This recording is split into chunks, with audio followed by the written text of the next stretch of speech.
অবশ্যই সেনাবাহিনীর দলদের। কালকে যখন আমার আমার ফ্রেন্ডরা প্রকাশ করতে চাচ্ছিল তখন ওনারা আমার ভাইয়াদের গায়ে হাত তুলছিল। সম্পূর্ণ নিয়ন্ত্রণ ছিল, গেটের মধ্যে সম্পূর্ণ নিয়ন্ত্রণ ওনাদের কাছে ছিল। কিন্তু ওনাদের যখন জিজ্ঞাসা করছিলাম যে আপনারা কেন আটকালেন, ওনারা কি বলছিল জানেন? বলছে আমাদের কাছে কিছু করার ছিল না, কিন্তু সম্পূর্ণ গেট ওনাদের নিয়ন্ত্রণে ছিল। ওনারা ইচ্ছা করে ওনাদেরকে প্রবেশ করতে দিছে।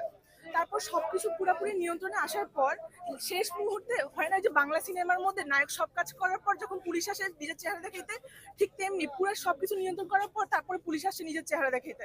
তখন নিজেদের হচ্ছে যে নিজেদের চেহারা দেখাইতে আসছে, মানুষকে আর কি মেরে মেরে বাইর করতেছে। যারা যারা দায়িত্ব ছিল পরে ওনাদেরকে অসম্মান করে এখান থেকে বাইর করছে।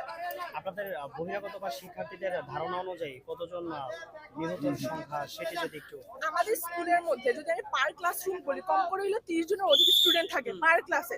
যেহেতু আপনি আসলে অনেকগুলো ক্যাম্পাস দেখতেছেন, ক্লাসরুম গুলো মোটামুটি অনেকটা বড়। আমি বুঝি না কিভাবে ওনারা বলতেছে যে মাত্র 21 জন শিক্ষার্থী নিহত হয়েছে।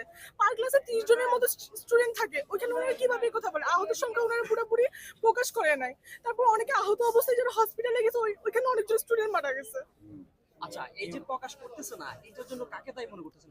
অবশ্যই সেনাবাহিনীর দলদের। কালকে যখন আমার ফ্রেন্ডরা প্রকাশ করতে চাচ্ছিল তখন ওনারা আমার ভাইয়াদের গায়ে হাত তুলছিল। ভাইয়াদেরকে যখন বাঁচাতে গেছিল টিচারদের গায়ে পর্যন্ত